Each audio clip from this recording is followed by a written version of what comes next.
You know, I would definitely say that Dan Hugo, he's such an amazing athlete, and he's young and very ambitious, and he focuses so much on what he's doing. And last year's result at World Champs shows how top class he is. And it's great to have him in South Africa and having him promoting the sport. I think he will be one of the guys tomorrow to watch out for, definitely. Yeah, Dan's a lovely guy. Hey? He really has managed to balance out the whole athlete persona very well. He's got it well that I've never heard him say anything nasty about anyone. He seems to be everyone's buddy, right to the little guy. A friend of mine who's just started in triathlon emailed him the other day. He doesn't even know him from bar of soap. And Dan responded back within a day, answering all his questions about the equipment that he should use and everything. So he's really done well in sort of looking after the little man, which is a real great thing from a top athlete. I think the one moment that I'll always remember, because it was, I think, our second year, was actually Dan Hugo coming across the line, and he had this huge head of dreadlocks.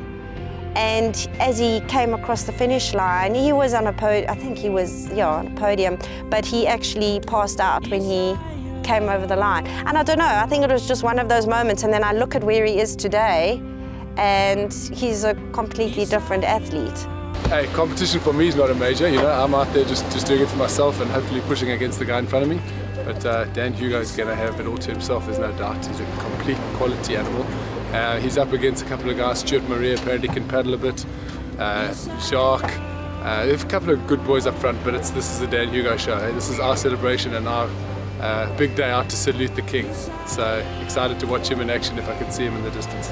I don't do any training with Dan, but I know he's around in Stellenbosch. I see him around, and we often tip caps at each other. We did ask each other how we felt, but there was game face on and nothing was given away. You know, the race is a law of averages, so you know, it's pointless to go and burn yourself on any single discipline. It's just a matter of trying to get the whole package together over the 7 hours or so, you know. So, but yes, we did greet each other, we did wave, and there was just a little nod and I'm okay sort of vibe. Dan has a very good paddle and a good swim, and I saw him pull away in the beginning. I just tried to find my own rhythm, and I knew I had a strong run and strong bike. So I maintained the gap. I think I gained slightly on the TT, and then I put in a big effort on the run to try and get a gap for the next paddle, which I did.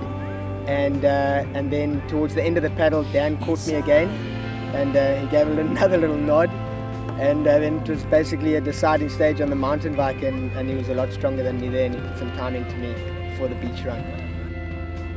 Total Sports really represents everyday athletes and passionate supporters in both an equal measure.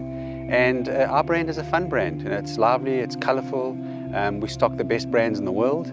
And therefore, someone like Dan Hugo does espouse those brand values because he's an international man and has done well and reflects the values of our brand in terms of being out there determined, competitive, yet still very ground to earth and a very approachable, accessible young man. Hey. Hey. Hey. I'm Dan Hugo.